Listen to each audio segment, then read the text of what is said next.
Good morning, guys. Welcome back to the channel. My name is Abby, and I heartily welcome you to the Caribbean and to my container garden here in Trinidad and Tobago. We are going to harvest what's in the garden this morning, and we're going to take you guys along with us so that you can see what containers can give you in your own little space. We don't have a big space at all, but we are making big use of it by using containers, and we want to give a true representation of what can happen in a garden, in a container garden. And if you don't have enough space, that you can do the same. So come on, let's harvest together and rejoice together. And I will tell you guys, because most of it we won't be able to eat fresh before it goes bad, and I will share with you guys my plans on how I'm going to preserve the different things that I'm harvesting in the garden so that it could last us throughout the years or the upcoming months, so that it can help us reduce costs in the food store. Right, Gio? Yeah. So let's get harvesting. All right, so the first thing that we're going to harvest this morning is the stevia. The more that you harvest this leaf, do you want to hold it to me, Jasmine? So you hold the bag, and Gio, you're going to hand Jazzy the leaves, okay? So we're just going to pull down on these leaves, and the more you harvest any plant, the more it will grow for you. Here you go. Put it in the back. Here, Gio. Come on, let me give you a task. Okay. You hand it to Jazzy, and Jazzy put it in the bag. You put it in the bag. Jazzy, hold the bag. Gio, put it in the bag. Put it in the bag, Gio.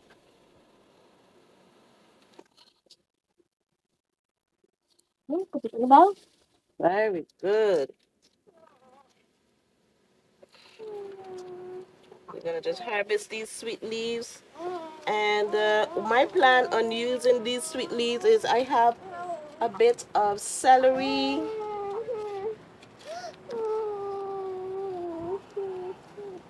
and cucumber on the inside to make some green juice to put in the freezer.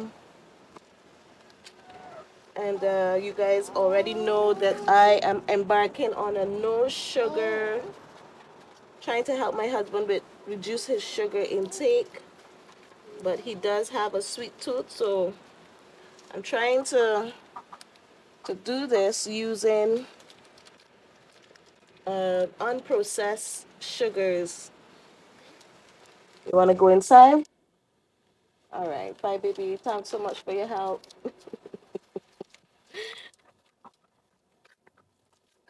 Try not to force them too much to be outside, but I still try to teach them along the way. So this is what I'm doing with this stevia. We're gonna harvest this stevia out, and this is gonna go in the fridge right away, so I can get to keep these leaves at its best before I put it into that green juice. So I'm just harvesting the lower leaves this morning, or the bigger leaves, where I'm seeing a potential new leaf coming out. Just pulling off these leaves, harvesting. Let me bring you guys closer so you can see what I'm talking about. See right here. So in the shoulders of these leaves, new leaf comes. So you can always harvest where new leaf is coming. Where you see new leaf coming, you can always just pinch off the leaves and new growth will happen right there. One of the first things I'm harvesting because I want to get it into the fridge. You want a hug? You want a hug? I can't lift you up, Gio.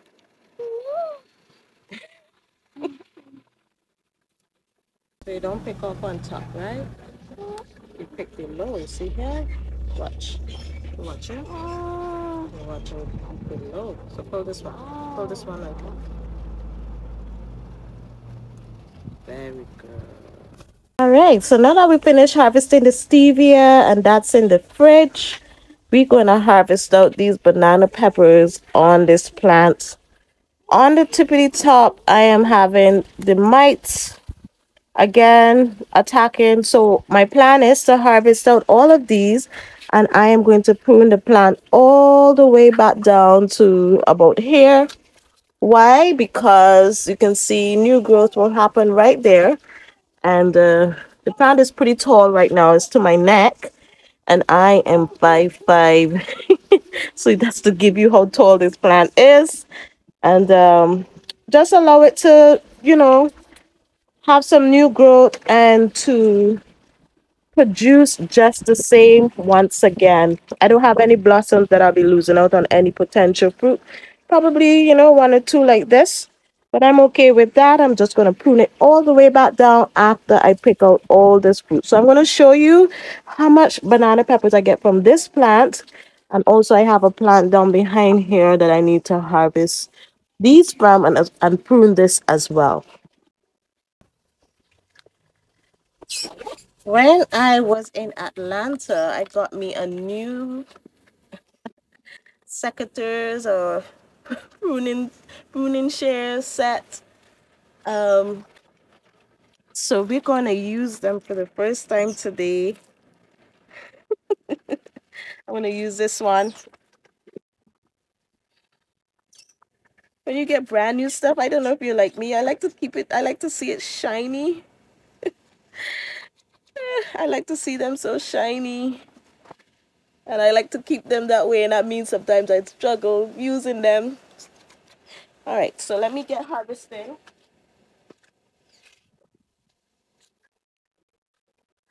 Even though I'm pruning back this tree heavily, I still want to practice doing this. Whenever you're harvesting your peppers, guys, pepper trees break really easily, and it is recommended that you use um, a pruning shears of some sort. I'm taking everything because, we season with everything. Peppers is quite delightful to have in your dishes.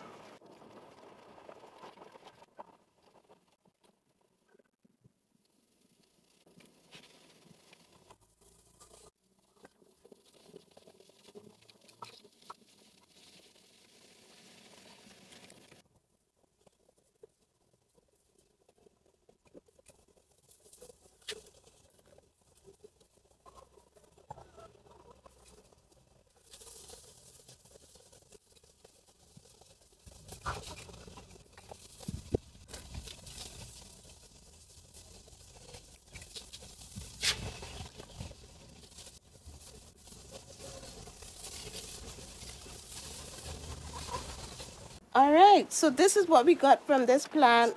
These peppers here. It's quite a bit. What I like to do is I like to freeze my peppers as I pick them because I freeze them at its optimum. Just what I got from the tree. When I freeze them, they cut easily. They cut as if I now pick them, even though frozen. And when I add them to the dish, the flavors are at its highest. I always save my produce for later dates. Even though it's frozen, usually most of the times when I cook these things, they get soft anyway. But the flavors is what I'm after. I'm after those flavors, and those who know me, I am a big profile. I love big flavor profile in my food. So, as I mentioned before, we're gonna prune this tree heavily. Um,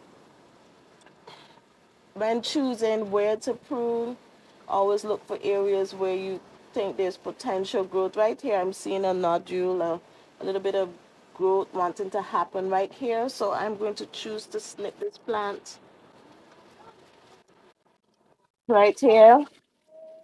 And I will not be composting this. I'll be putting this into the trash because, as you know, I have a mite infestation, and I don't want to keep all these things around.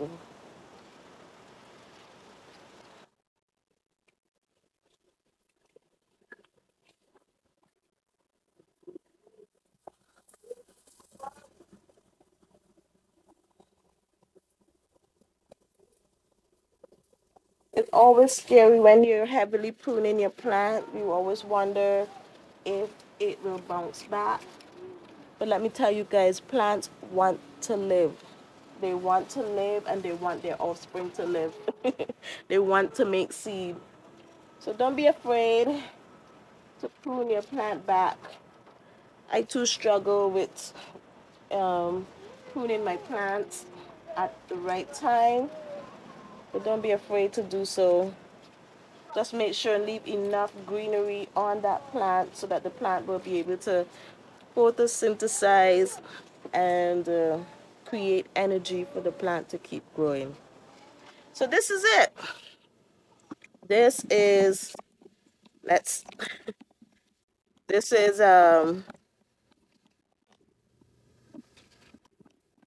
this is how heavily I prune the plant. It's super short again in comparison with all the other plants that are quite up here.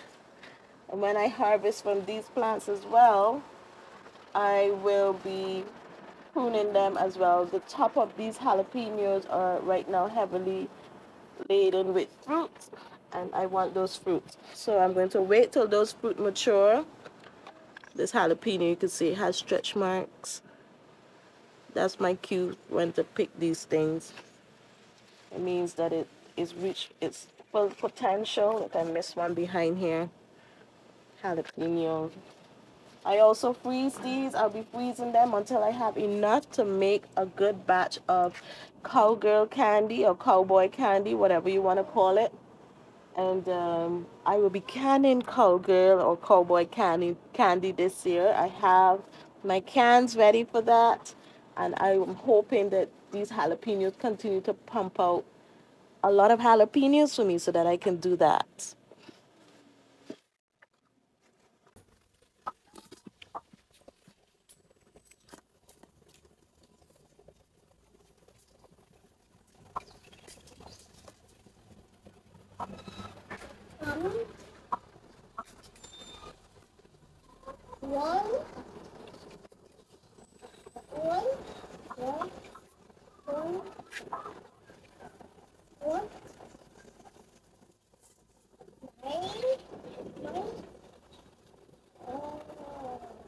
So this one I'm not going to prune too much because it's in a smaller container, but these foliage look really healthy, and I'm not having any curling as such on this one. And I'm seeing new growth wanting to happen on the top here, and I'm fine with that. So I'm going to leave this one. It's shorter. I probably would try and get me a bigger container because this is in a 1 gallon pot. And you could start with 1 gallon pots, guys, and each month just buy, a bigger container, or try to keep finding 5 gallon buckets and potting what you have in the 5 gallon containers, as they get bigger. So I probably would look for a bigger container to put this banana pepper in to give it more room to grow. But I'll do that on another day. Yeah, just to give you a close-up on these peppers, this is the jalapeno here. You can see again. But up here has a lot of fruit and blossoms coming. Has a lot of fruit and blossoms coming. And the bees are by. So I'm going to let that be, get what I get from that, and then prune it back. Again, up here, up on the top of this plant, the fruits and the blossoms are on the top. They're now coming on, so I'm going to let that be. Here again, oh, look at this pimento. This pimento is in a 5 gallon.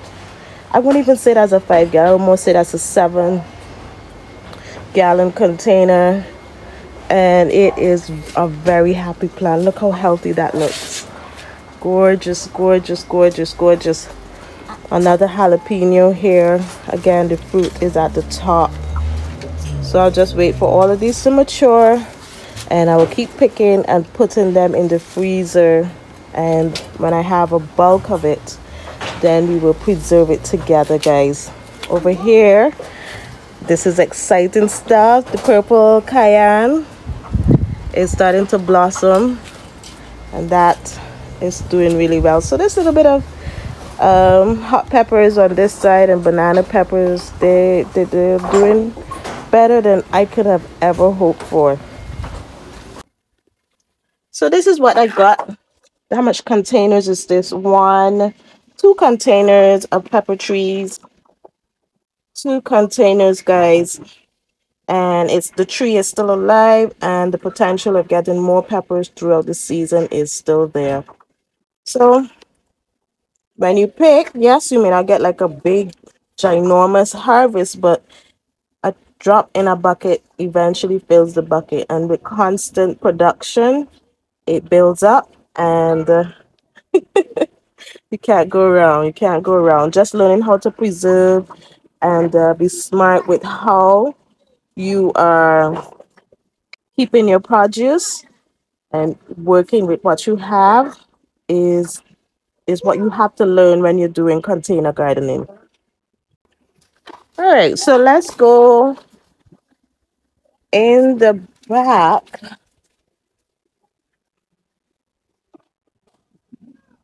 Look at this, guys. The cucumber is blossoming, so they have a bunch of male flowers. So you know what's coming next?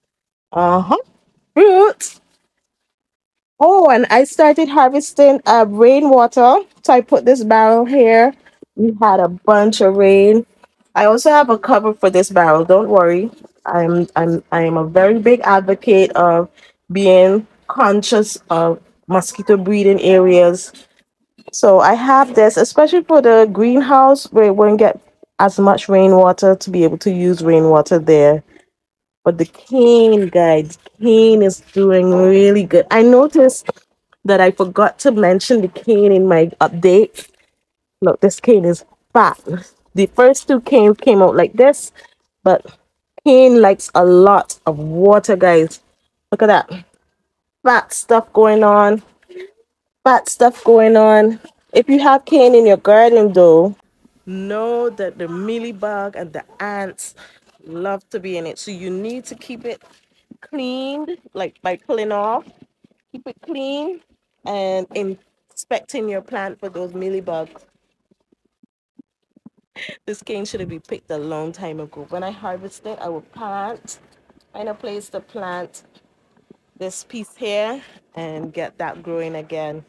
Cane, I grew up in the island of Barbados, guys, and the cane was on the left, right. The only place it wasn't is on top of my head.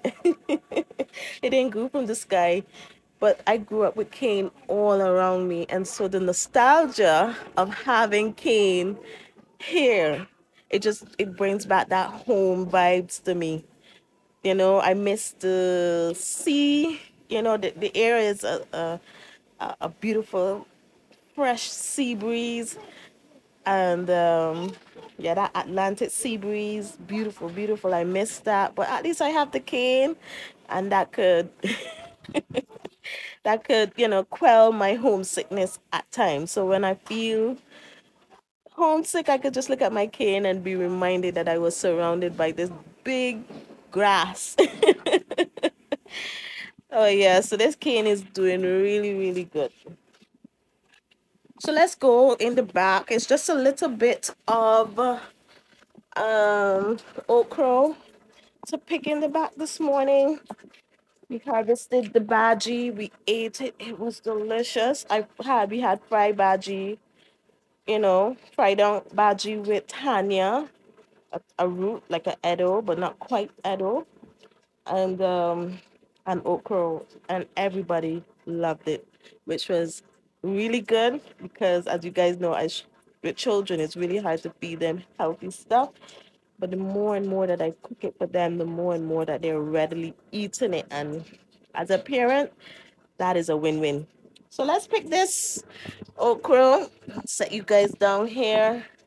Now that I have two different varieties of okras in the garden, I could confidently tell you that this by far is my favorite. This thing, deer horn, this is a producing okra. It's a forgiving okra. It gives you a lot of time before you can harvest. Whereas the others, yes, my son, you want some water? All right, I'm coming. Whereas the others, they get hard really quickly.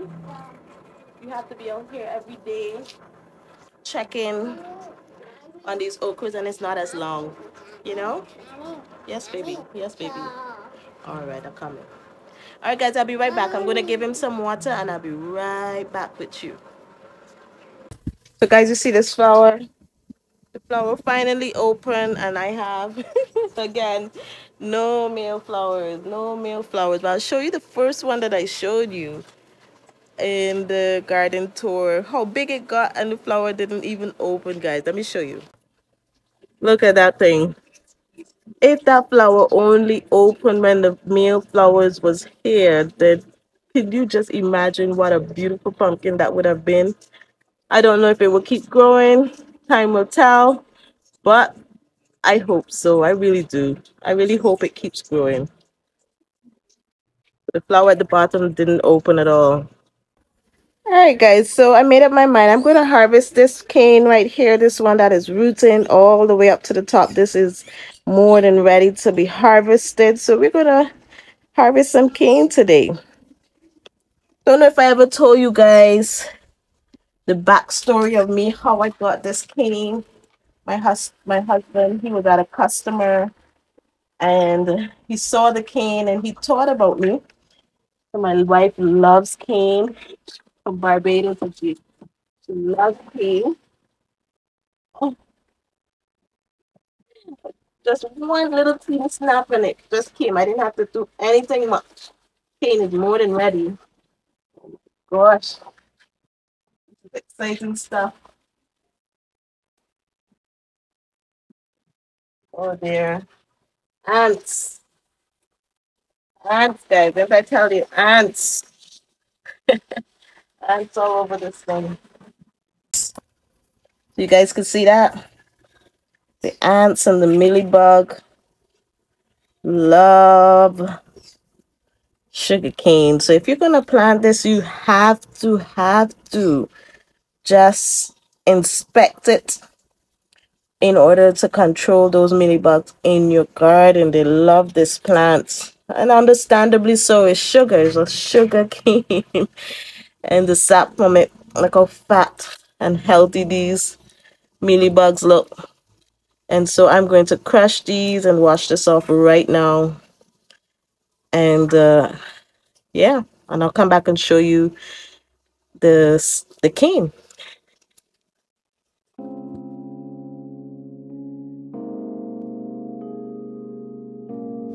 So at this point, I needed to pull off all the rest of the leaves so that I can look for more millibugs, so that I can crush all those millibugs on this cane. And after I did that, I needed to then sweep the concrete in order to check for the remaining of the millibugs that would have fallen off while I was manhandling this piece of cane top.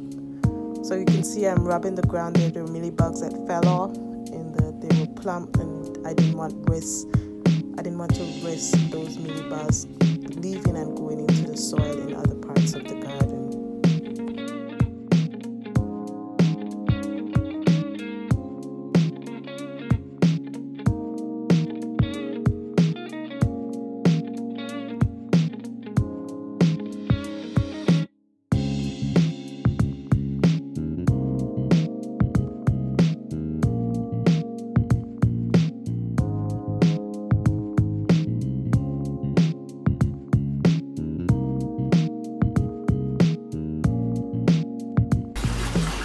So this I'm going to offer to the chickens just to keep them from being bored and to see. I tasted it to make sure that it's not too sweet. You don't want to give your chickens too much sweet stuff. It's not good for their crop. But this isn't sweet at all. The top of the cane is never sweet. The sugars aren't concentrated enough. So I'm gonna offer it to them and see if they like it. Hi girls. Try something new today. Wanna try something new today? Tell me if you like it.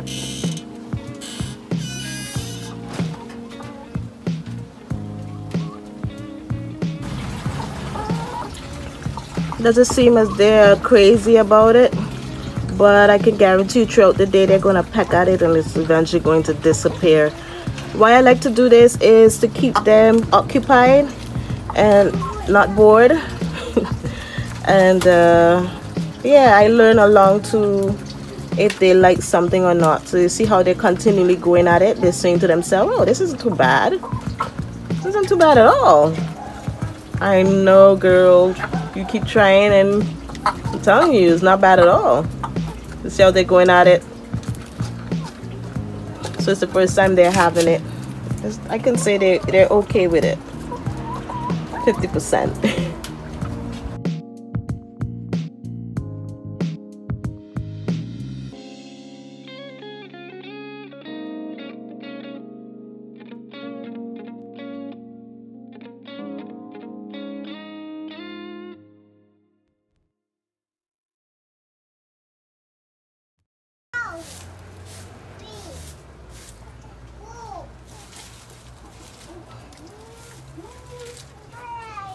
All right, so after harvesting the cane, I showed you guys it had mealybug, so I needed to sweep the area in case mealybug, when I was pulling off the leaves, fell in between the creases of the concrete, those little pores, those little, between the stones of the concrete.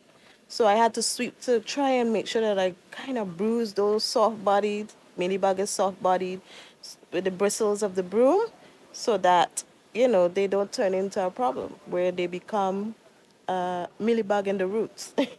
So one thing about having pest problems, you have to be vigilant in order to help yourself in the long run. My future self is going to thank me for being vigilant now, keeping up with the spraying and, you know, getting rid of whatever remnants of these pests to ease my pressure in the future. That's what I'm doing now. Hopefully in the future I won't have to spray as much, but guys, that future is unforeseeable right now. So we're going on to the next harvest. Something's going on with my tripod. Hold on. But we're going on to the next harvest, and that is the remaining of the carrots. I'm going to leave a good bit back because I need new carrot seeds. I want new carrot seeds and I don't want to buy them. And that is an heirloom variety, little finger. I got it from Survival Gardener on Amazon. Yeah. So that's an heirloom variety. And the good thing about heirlooms, guys, is that when you leave it to go to seed, you get true to seed, true to fruit. And that's what sustainability is all about, not having to buy the same thing over and over and over. So I actually started some new carrot seeds here, but there are some critters in there that probably eating up my carrot seeds. Let me show you guys. Yeah. So there, I planted some carrot seeds in this patch here. Between here, I have some onion here, some more onions. This is some radish, some more radish. Succession sowing of radish on this side. I have beetroot further down in the back. But the carrots here, I had it covered, and every time I looked, there were bugs all along the soil. So I uncovered it this morning and they're all gone. So I think once I could keep this soil moist and not let it dry out, got some these ants and some soil mites. They eat my carrot seeds, guys. It's really hard to get carrot seeds to germinate. But I keep trying. I have about a teaspoon of carrot seeds left. And I'm hoping that I get these ones to germinate. But right now I have some carrots growing and I'm gonna let some go to seed so that I will always have carrot seed. I hope this works out. I'm praying that it works out. Gardening. The joys of gardening. So let's go harvest these carrots together.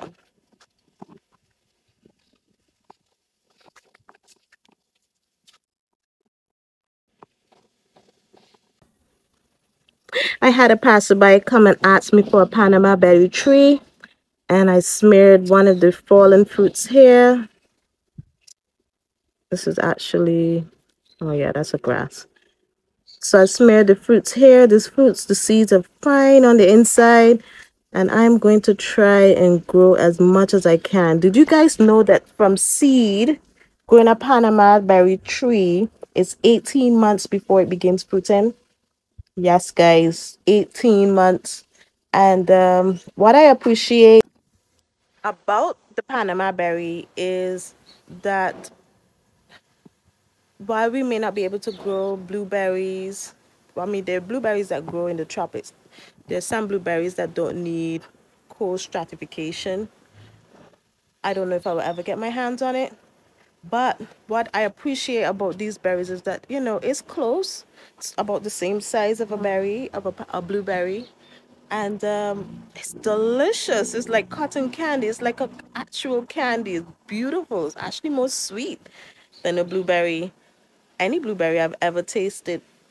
And so I appreciate these fruits that I can grow here in the tropics. And in my mind, I just replace those blueberries with these, you know? So one thing I do want to teach you guys too is to be appreciative of fruits that are grown in the tropics. While, yes, apples, grapes, pears, things that don't grow in our climate is constantly pushed in our face in the grocery stores.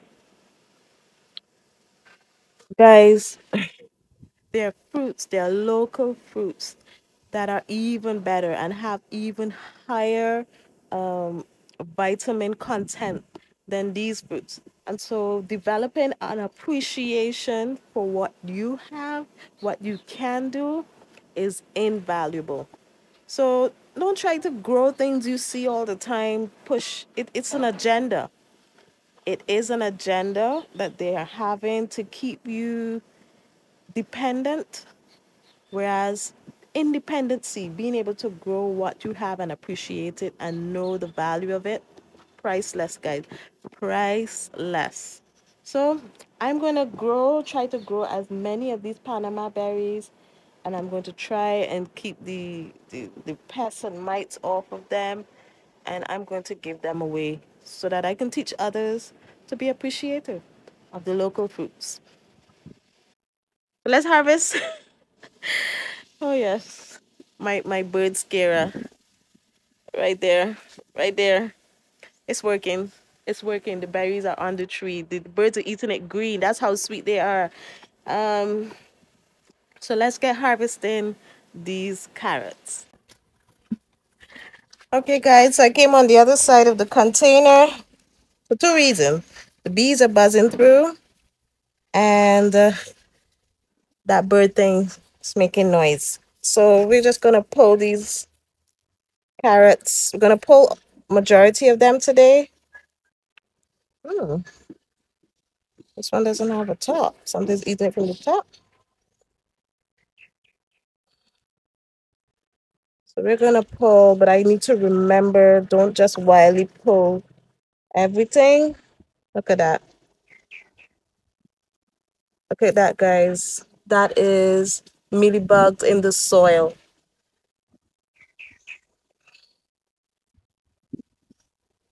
Mealybugs in the soil, my dears.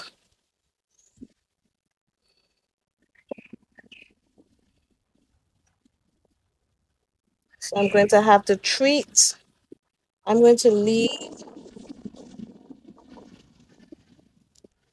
I'm going to leave a bunch of these carrots on this side, which is closer to the sunny side. And I'm going to harvest everything else. I'm going to leave this bunch of carrots right here, and that is going to go to seed for me. I'm going to leave these here, and I'm going to harvest all the way back. But I'm seeing mealybug infestation in the soil here. Wow. And it is a lot. It is a lot. So I have to come in here with something to treat this soil before I can plant the next crop.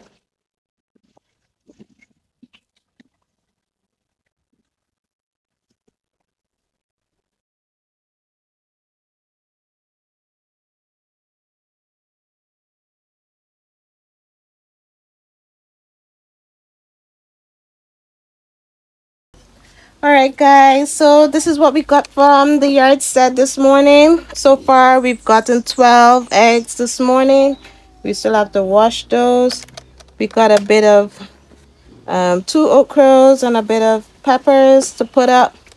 The remaining of the carrots, which will go into today's meal, today's lunch, and a bit of beetroot. They are not the prettiest, but I'm going to still steam them. I'm going to use the leaves, and I'm going to make some juices um, with the beetroot, blend and strain. And we got a bit of snacks with the sugar cane from the container garden this morning. So this is one container, two, three, four, five containers, and six. Yep. With all the issues that I'm facing in the garden, it's going to take me a good minute before I will get more and more production. But I am never going to stop being grateful for the little that I do get. It has to start somewhere. So this is where I encourage you guys. Get up and grow something, one pot at a time. And when you master that, add another, add another, add another. I promise you that you will see great benefits from practicing being independent of the grocery store in some way. Don't depend on the grocery store entirely. There are local things that you can grow to help yourself. So guys, my little yard stud gave me this. And I was glad that you were by my side while I harvested these things this morning. Hopefully, you learned something from me this morning, guys. And whatever you learned, share with somebody else. Share the channel. Let them know that I exist. And I will be eternally grateful to you. Guys, if you haven't already, hit that subscribe button. Join us here in Caribbean Charm Gardening, where I'm going to be sharing with my fellow tropical growers, Caribbean growers, that what they can do in the garden. We're going to be experimenting together and growing what we know already grows in the Caribbean together. But one thing I will say that Caribbean people we do not do is preserving, and that is something that we buy every week in the grocery store. Can, can, can. So one thing we're going to learn together is how to preserve the things that we do grow here in the Caribbean, and to be able to pull back a little from having to buy can, and do it ourselves. So we're gonna learn that as well here on Caribbean Charm Gardening channel. Guys, I thank you so much for joining me this morning. You guys, I'm running out of thinking space. Why? The distractions are coming closer and closer. See you guys in the next one. Bye. You want to say bye, Gio? Bye.